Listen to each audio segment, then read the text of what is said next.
Hey, salut à tous, ici Serac, et bienvenue dans ce deuxième épisode de Uchronia. Et comme vous avez pu le voir au titre, la série abordée aujourd'hui sera la série Portal, une série made in Valve.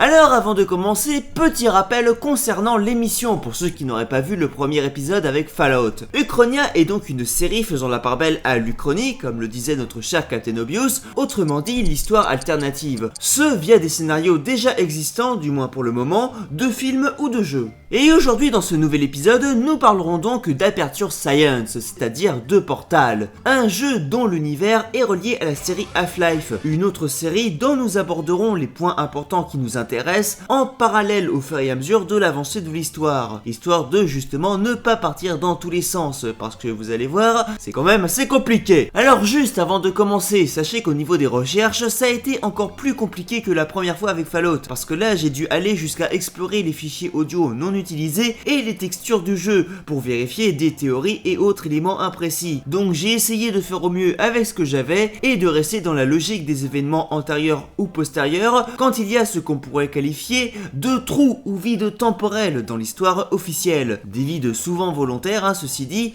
Valve aimant particulièrement parsemer ses histoires d'indices ici et là. Ah et oui, évidemment, moult spoilers au rendez-vous. Et donc sur ce, c'est parti! Que la science soit avec nous!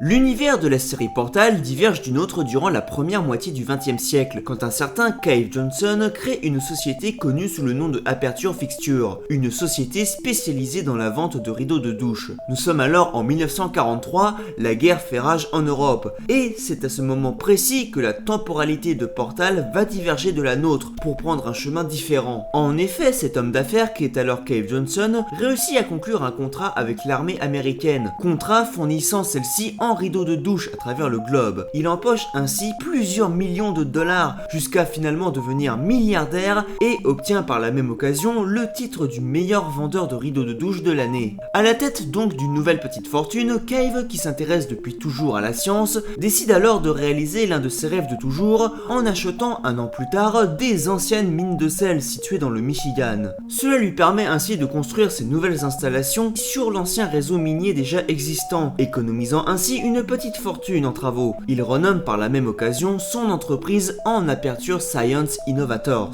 La naissante firme a alors pour but de s'atteler à l'invention de nouveaux objets et brevets en tout genre. Et oui, fini les rideaux de douche, place à l'innovation. Durant les années qui suivent, Aperture Innovators acquiert ainsi rapidement la renommée du laboratoire le plus coté du monde. Des tests pour les différents objets de la firme sont ainsi érigés pour l'élite du pays. Des champions olympiques, des astronautes, des héros de guerre ou autres sont invités et payés une petite fortune pour venir effectuer des tests dans les toutes nouvelles installations. À la base, ces tests sont constitués de simples cubes de stockage lestés, ainsi que de gigaboutons d'extra-collision à charge supérieure de 15 000 MW, des noms scientifiques aussi longs que le bras, qui décrivent simplement des tests se résumant simplement à déplacer des objets et à appuyer sur des boutons. Mais rapidement, les tests commencent peu à peu à s'enrichir, de par l'imagination sans fin de Cave Johnson, et de par un nouveau contrat signé avec l'armée, ici non pas pour des rideaux de douche, mais pour la défense nationale. La firme commence alors à tester des tas d'objets et procédés chimiques, tous plus insolites et dangereux les uns que les autres, le tout étant financé par la défense américaine, qui ignore, on le pense, assez souvent ce que constituent en réalité ces tests, la seule chose intéressante étant les produits finaux. On insiste ainsi par exemple à la mise en place de tourelles automatiques, auxquelles les participants doivent éviter les balles meurtrières, ce pour ajouter de la difficulté au test. Des expériences autres voient aussi le jour, comme par exemple des expositions aux radiations, des tentatives de remplacement des liquides du corps humain, comme par exemple du sang par du gasoil. Il y a aussi des implantations de puces crâniennes pour influencer les sujets, ou encore de la modification d'ADN. Et ce ne sont là que quelques exemples parmi les innombrables tests effectués alors par par aperture, souvent peu utiles mais souvent mortels. En effet, ces tests entraînent de nombreux décès que la firme doit souvent couvrir pour continuer à recevoir des nouveaux participants, ce malgré les décharges signées. Mais celle-ci ne manque pas d'imagination en la matière. Il est ainsi parfois proposé des nouveaux tests temporaires, où les sujets doivent par exemple aller tuer des mystérieuses mantes. Ce à la place d'aller devoir effectuer des tests sur de l'ADN de menthe, à la fois économique et pratique donc. Mais c'est surtout en 1952 que les tests font un bond en avant, ce grâce à de nouvelles découvertes technologiques effectuées par la firme. Des découvertes permises grâce à des roches lunaires secrètement acquises. Ce, on peut le supposer, via son contrat avec la défense. Un contrat qui commence d'ailleurs à être mis en concurrence avec une nouvelle entreprise naissante située au Nouveau-Mexique, une entreprise prénommée Black Mesa. Celle-ci étant alors, contrairement à Aperture, directement dirigée par l'armée. Mais nous y reviendrons plus tard. Ces roches lunaires, nouvellement acquises donc, permettent ainsi des avancées technologiques tout aussi insolites les unes que les autres. Les plus importantes, et qui prennent peu à peu le pas sur les autres tests au vu du potentiel, est la mise au point de gel aux propriétés tout d'abord répulsifs, faisant rebondir n'importe quelle matière posée dessus, puis par la suite diversif ou encore conversif. C'est aussi à ce moment-là qu'est mise au point une nouvelle technologie permettant le voyage via un système de portal. Celle-ci permet en fait de passer d'un portal créé A à un portal créé B et inversement. Le tout est alors réuni dans ce qui est appelé le Aperture Science Portable Quantum Tunneling Device, prototype encombrant de ce qui va devenir par la suite le Portal Gun, un procédé révolutionnaire qui ne tarde d'ailleurs pas à faire partie intégrante de la plupart des nouveaux tests. Bref, tout va donc mieux que jamais pour Aperture Science ainsi que pour Cave Johnson, d'autant plus que celui-ci trouve une nouvelle assistante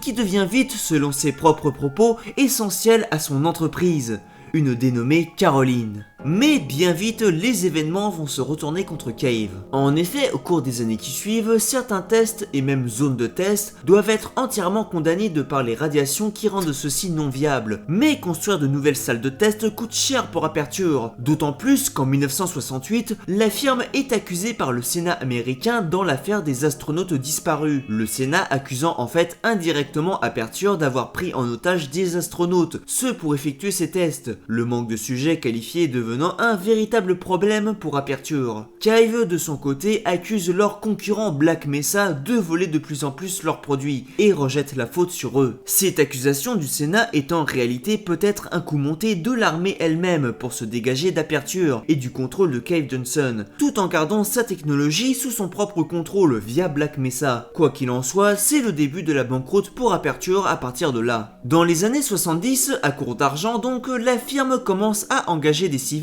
et des pauvres pris dans la rue, avec pour promesse une récompense de 60 $ pour quiconque participerait à ces tests. Seul moyen restant, les sujets sont moins fiables que les astronautes et autres personnalités au physique d'athlète et à l'intelligence surdéveloppée, mais présentent néanmoins un nouvel avantage outre leur prix. Et oui, la firme a désormais beaucoup moins de problèmes pour se débarrasser des corps en cas de décès, des corps souvent non réclamés de Monsieur Tout-le-Monde ou encore mieux des pauvres pris dans la rue, au contraire des célébrités nationales qui attiraient un peu trop souvent les regards. Mais malgré cela, la firme a aussi un autre problème. N'étant à présent plus fournie en roches lunaires pour continuer à fabriquer les divers gels, Cave Johnson doit se fournir lui-même en roches et poudres lunaires, et ce au prix fort. Ses dépenses sont ainsi estimées à plus de 70 millions de $ rien que pour pouvoir continuer à s'approvisionner. Arrivent alors les années 80. Celles-ci sont tout d'abord marquées par le changement du nom de l'entreprise, en Aperture Laboratories, ainsi que par l'embauchement de nouveaux employés pour ces nouveaux futurs locaux en construction. Des employés dont fait partie un certain Doug Gratman, un personnage important mais dont nous reparlerons par la suite. Toujours à court d'argent, c'est aussi le début de la participation au test pour tous les employés, ne pouvant même plus payer 60 $ pour des sujets pris dans la rue. La qualité des cobayes augmente alors sensiblement, mais la longévité du personnel beaucoup moins. C'est aussi en ce début de décennie que Cave s'aperçoit qu'il est gravement malade. Son état se détériore alors rapidement et il devient accro aux médicaments pour se guérir. Perdant peu à peu l'esprit, les tests concernant les gels et les autres portails deviennent alors les tests principaux d'Aperture, celui-ci pensant peut-être trouver une solution à son problème via les résultats de ceux-ci. En 1982, sentant sa fin venir, il prend des mesures radicales et nomme alors son assistante Caroline à la tête de l'entreprise pour le succéder après sa mort. La seule personne en qui il a alors, selon ses propres propos, véritablement confiance, confiance et qui partage son idée de la science. Mais voulant être sûr que ses idées et ses méthodes de travail seront gardées et appliquées, ce même après la mort de Caroline, il ordonne le lancement d'un nouveau projet, connu alors sous le nom de Genetic Lifeform on Disk Operating System,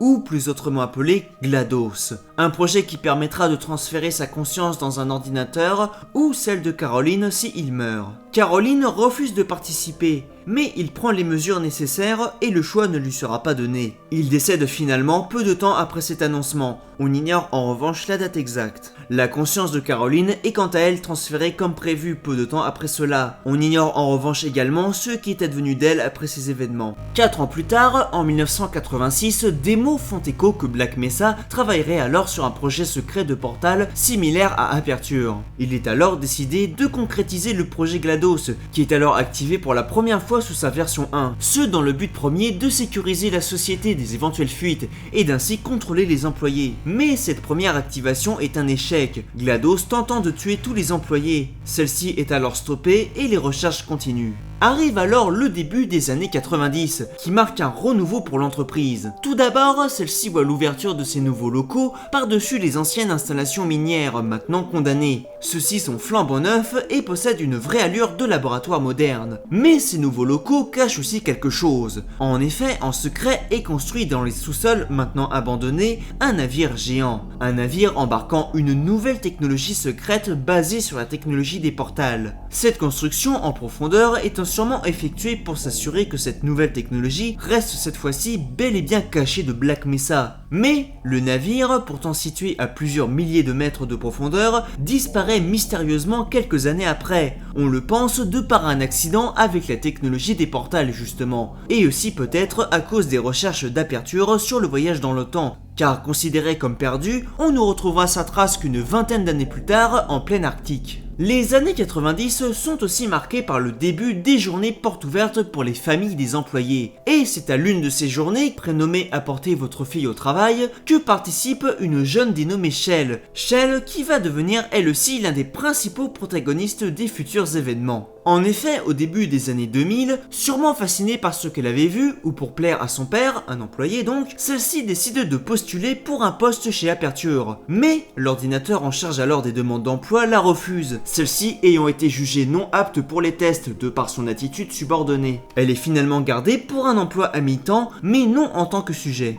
Dans le même temps, les projets sur GLaDOS avancent, celle-ci étant à présent à sa version 3.11. Mais à chaque fois qu'elle est branchée, elle prend toujours la décision, presque instantanément, de tuer tous les employés. Néanmoins, des progrès sont faits, le temps de réflexion passant de 1/16 de picoseconde à 1/10 de picoseconde avant qu'elle devienne meurtrière, ce entre 2 sessions de recherche pour exemple. Voulant donc accélérer le processus, les chercheurs décident de créer des Morality Core, ou processeurs de moralité, aussi appelés processeurs de personnalité. Ces corps doivent être en fait reliés à GLaDOS afin de contrôler son tempérament meurtrier, ce pour la faire consacrer à sa tâche initiale, la perpétuité des tests et le progrès de la science. L'expérience semble être une réussite, les corps de moralité fonctionnent et GLaDOS ne semble plus vouloir désirer tuer les employés. Elle prévoit même une journée à mener votre animal de compagnie au travail. Les chercheurs s'en réjouissent et ce sera finalement le chat qui l'emportera. Mais ceux-ci ont surestimé leur travail avec les corps, puisqu'ils ont en réalité simplement donné un contrôle supplémentaire à GLaDOS via ceci, lui permettant de se jouer des humains. En effet, une fois la journée Bring Your Cat at Work commencée, GLaDOS prend le contrôle du centre et bloque les entrées et sorties de celui-ci, obligeant premièrement les chats des employés à effectuer des tests pour voir si la neurotoxine fonctionne. Puis, une fois ces tests effectués, aux employés eux-mêmes pour cette fois-ci effectuer les vrais tests. La plupart sont capturés et mis en cryostase jusqu'au début de leur test. D'autres réussissent à se cacher, mais sont peu à peu capturés un à un. C'est dans cette débâcle que Shell se fait elle aussi capturer. Durant ce même mois, un autre incident a lieu, mais cette fois-ci à Black Mesa. Un incident qui a lieu à cause de la technologie des portals volés des années auparavant à Aperture. Les employés ne le savent pas, mais ils sont en réalité peut-être mieux protégés en cryostase qu'à la surface, où le monde se fait alors envahir par des aliens, tout droit sortis d'un autre portal créé accidentellement chez Black Mesa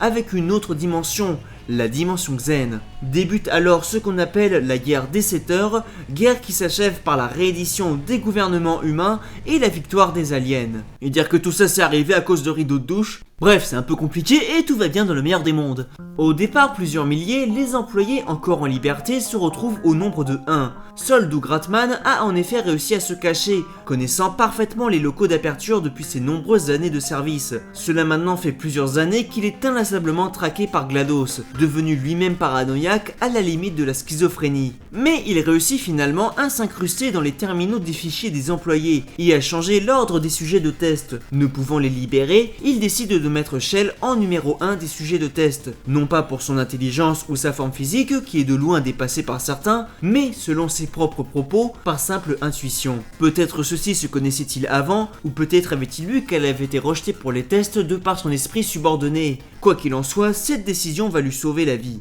Débutent alors les événements du jeu Portal 1. Nous sommes vraisemblablement en 2010, et Shell est réveillé pour effectuer une série de tests. Des tests ici à base de Portal Gun. Shell réussit ceci haut la main. Tourelle, laser et acide ne font pas le poids face à la jeune femme, qui détruit même au passage son pauvre compagnon Cube, seul véritable ami pour elle donné par GLaDOS en personne. Trouvant peu à peu les planques des anciens employés qui ont effectué les tests et leurs messages d'avertissement, elle parvient finalement à s'échapper des salles de test et à remonter via les locaux d'Aperture désolés jusqu'à la salle de contrôle de GLaDOS, où elle réussit à lui détacher ses corps de personnalité. Finalement hors de contrôle, le combat s'achève par une explosion qui détruit partiellement GLaDOS et une partie du centre, propulsant Shell à l'extérieur de par l'onde de choc, où elle tombe inconsciente. Doug réussit ainsi enfin à s'enfuir du centre après plusieurs années enfermé. Mais quand il voit Shell se faire ramener de force dans le centre par le parti Escort Bot, celui-ci est pris de remords et décide alors de retourner dans le centre pour aller la sauver. Arrivant aussi vite que possible, il s'aperçoit que celle-ci a été directement placée en procédure de relaxation prolongée, mais que lors de l'explosion, l'alimentation principale a sauté et que les fonctions vitales de sa chambre ne sont plus alimentées. Autrement dit, celle-ci risque de mourir rapidement s'il n'accède pas à la salle de contrôle cryogénique pour effectuer manuellement sa réparation. Seul problème, une rangée de tourelles qui avait été placée là auparavant par GLaDOS garde l'accès au centre. Prenant son courage à deux mains, il réussit à traverser l'allée à toute allure, mais se prend une balle dans la précipitation. Réussissant à se hisser jusqu'à la salle de contrôle, il ne peut plus accéder à la chambre. Il ne lui reste alors plus que comme seule solution de connecter son unité cryogénique au circuit de secours, et d'ainsi de réinitialiser les fusibles et redémarrer le support vital de toutes les chambres. Seul problème, cette opération fait effacer les dates de réveil automatique programmées dans les fichiers centraux. Mais étant la seule solution possible, il décide d'effectuer l'opération, lui préférant un sommeil infini plutôt qu'une mort certaine, se disant que quelqu'un ou quelque chose la réveillera peut-être un jour. On ignore par la suite ce qui arrive à Doug, blessé et seul dans le centre, tandis qu'il ignore lui-même ce qui s'est tramé à la surface durant toutes ces années. Un monde qui a définitivement changé. Monde en surface qui d'ailleurs ignore lui-même ce qui est advenu d'Aperture durant cette débâcle et qui ne s'en soucie guère. Sauf pour une chose, le Borealis, qui a récemment été aperçu en Arctique et qui devient le centre des enjeux entre les humains résistants et les nouveaux colonisateurs. Sa technologie basée sur les portals pouvant peut-être sauver l'humanité de son destin funeste. Rendez-vous dans Half-Life 3. Des années et décennies passent alors, années durant lesquelles le système de maintenance et les corps de personnalité maintiennent les fonctions principales du centre, la plupart des chambres de test et machines restant en fonction de par leur protocole d'urgence en cas de cataclysme, leur permettant de fonctionner de par elles-mêmes, ce grâce à un voltage de 1,1 volt minimum, soit plus ou moins ce que peut produire une patate entre autres. On pense aussi que durant cette période, Doug a essayé de continuer à protéger Shell et de trouver un moyen de la réanimer, le prouvant par exemple le début de Portal 2, où une session de réveil a lieu alors que le centre est encore en parfait état. Mais les années continuent de passer et tous les employés cryogénisés dans la zone de Shell meurent peu à peu de par le manque d'autonomie du centre. Et finalement, il ne reste plus que Shell qui reste en vie. Shell qui est un beau jour réveillé par un certain corps prénommé Wesley. Elle ne le sait pas encore, mais ce sont en réalité plus de 50 000 années qui se sont déroulées depuis son dernier réveil. C'est alors que débutent les événements de Portal 2. Suivant Wesley qui a besoin de l'aide d'un humain pour accéder à certaines fonctions du centre, il réactive par accident GLaDOS. Les tests reprennent alors de plus belle pour Chell. GLaDOS en est presque euphorique et se moque ouvertement de sa nouvelle victime, la ridiculisant entre autres sur son poids ou encore sur le fait que celle-ci aurait été adoptée et que ses parents ne l'aimaient pas. Allons donc. Si cela peut vous rassurer, ils vous ont abandonné à la naissance. Je doute qu'ils aient envie de vous rencontrer. Je suis vraiment désolée pour cette surprise. Tenez, vous savez quoi? Nous allons appeler vos parents. Les parents biologiques que vous essayez de joindre ne vous aiment pas. Veuillez raccrocher. C'est triste, mais impressionnant, avouez. Peut-être qu'ils travaillaient dans les télécoms. Mais Chell, après quelques périples avec l'aide de Wesley, réussit à saboter la production de neurotoxines et de tourelles, pour finalement placer Wesley lui-même à la tête du centre. Mais celui-ci, à but de pouvoir, décide de se débarrasser de GLaDOS, réduit et alimenté via une patate, ainsi que Chell, les jetant toutes les deux dans un puits apparemment sans fond, qui s'avère en réalité mener tout droit dans les anciens premiers locaux désaffectés des années 50, situés à plus de 4000 mètres de profondeur. Survivant donc à la chute de par ses bottes anti-chute, CQFD, GLaDOS est emporté par un corbeau vivant là, tandis que Chell, elle, doit effectuer les anciens tests pour remonter peu à peu les niveaux. Retrouvant GLaDOS sur son passage, elles décident toutes les deux à contre-cœur de s'associer ensemble pour reprendre le contrôle du centre sur Wesley, qui, n'ayant que peu de connaissances sur son réel fonctionnement, risque de détruire le réacteur nucléaire de celui-ci sous peu. C'est durant cette remontée que GLaDOS, au travers des anciens enregistrements de Cave Johnson rencontrés, ainsi que des tableaux de lui avec Caroline, qu'elle comprend et apprend peu à peu la vérité sur elle-même. Elle possède encore la mémoire et la conscience de Caroline. Finalement arrivée au niveau les plus hauts du centre et franchissant les nouveaux tests conçus par Wesley, GLaDOS et Chell arrivent jusqu'à lui. Chell réussit ainsi à placer 3 corps corrompus sur Wesley qui perd le contrôle temporairement, permettant ainsi à Chell de brancher GLaDOS comme processeur de substitut. Les combats et les explosions font alors s'envoler le toit, laissant apparaître la lune. Chell tire alors un portal sur celle-ci, faisant instantanément aspirer Wesley ainsi que elle-même dans l'espace. Mais GLaDOS la rattrape juste à temps et sauve Chell qui s'évanouit. Refermant le portail, elle laisse Wesley flotter dans l'espace. Il avoue finalement regretter d'avoir trahi Chell, dérivant indéfiniment. Je suis vraiment navré. Fin. Au réveil de Chell dans le centre, GLaDOS affirme avoir compris de précieuses leçons sur l'humanité en étant Caroline, puis décide de supprimer tous les fichiers se référant à sa conscience et décide de libérer Chell. Ces tests s'effectueront dorénavant sur des machines conçues à la chaîne. Ouf, par chance, vous n'avez rien. Vous savez, j'ai découvert quelque chose en étant Caroline. Je vous prenais pour mon ennemi juré, alors que vous étiez ma meilleure amie. J'ai aussi découvert autre chose, l'endroit de mon cerveau où vit Caroline. Caroline, supprimée.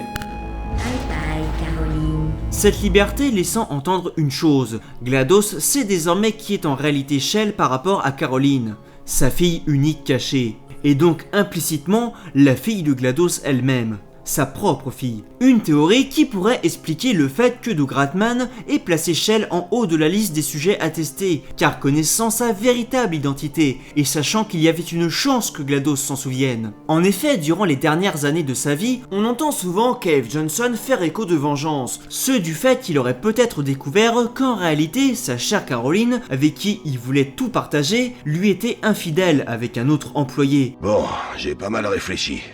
Quand la vie vous fait trébucher, ça ne suffit pas de se relever. Il faut lui péter les rotules à cette grognasse, œil pour œil, dent pour dent.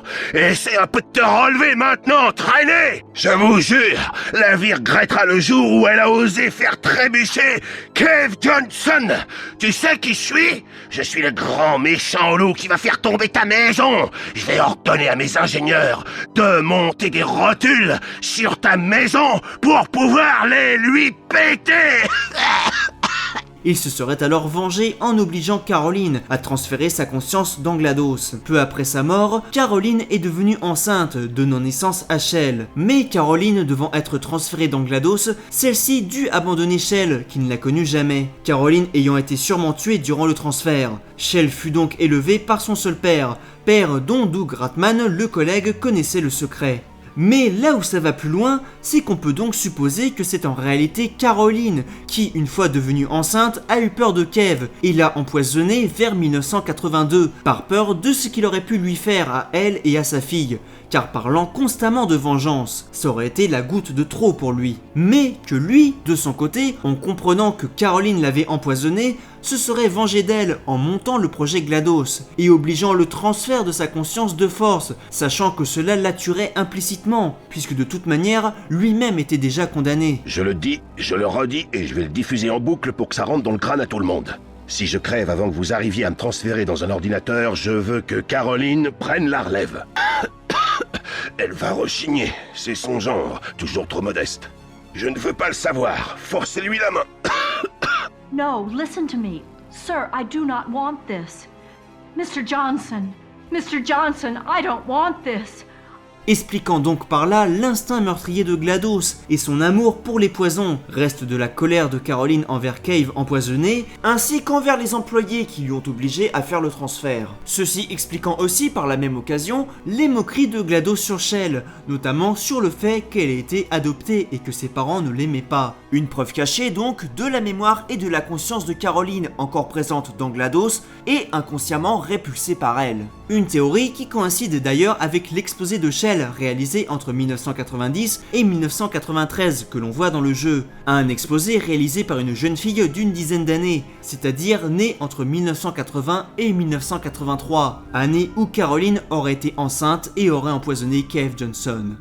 Mais bon, ça ce n'est que ma théorie, et ça reste une théorie bien évidemment, Valve aimant comme je l'ai dit en introduction, particulièrement parsemer ces jeux d'indices pour nous laisser nous-mêmes élaborer nos propres théories. Bref, GLaDOS maintenant seule avec ses robots est tout d'abord heureuse de ce choix, car permettant de transférer la mémoire des précédentes machines détruites aux nouvelles, et d'ainsi de bénéficier du sujet infini. Mais elle s'en aigrit peu à peu, les machines ne pouvant au final pas réellement mourir. Mais grâce à leur aide, elle réussira finalement à trouver un endroit du centre où sont encore entreposés des autres humains vivants, eux encore cryogénisés. Remerciant les deux robots, elle détruit ceux-ci, ayant à présent de nombreux et nouveaux potentiels sujets de test bien mortels. Ah, ça finit bien. De son côté, Shell remonte les derniers étages du centre sous une chanson spécialement jouée pour elle de par les tourelles automatiques qu'elle a dû affronter pendant de nombreux tests. Elle franchit finalement la dernière porte et se retrouve en plein champ de blé. La porte, qui s'avère être une cabane perdue, se referme alors automatiquement derrière elle, et son compagnon de cube carbonisé lui est rendu.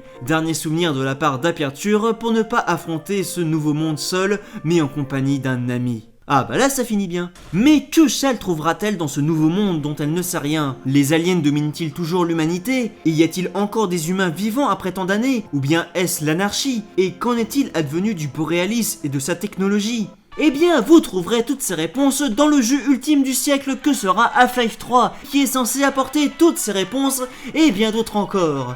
Enfin, s'il sort un jour. Non mais il sortira, vous savez pourquoi? Shell, Caroline, Cave Johnson, 3 noms qui commencent par C. On obtient donc C3. C3 que l'on peut rendre par Chapter 3 en anglais. Et puisque le chapitre, ce sont des épisodes, épisode 3. Donc Half-Life épisode 3 est confirmé. Et bien voilà, c'était l'histoire de Portal. Et c'était sacrément compliqué de rendre tout ça clair. Il y avait plein de choses à dire et de connexions à faire avec l'univers de Half-Life et de théories à expliquer. Alors j'espère que ça vous aura plu et que vous aurez bien tout suivi. Si c'est le cas, n'hésitez pas à me rejoindre et à me soutenir sur les divers réseaux sociaux. Et sur ce, on se retrouve très prochainement pour une nouvelle et prochaine vidéo. Et fin.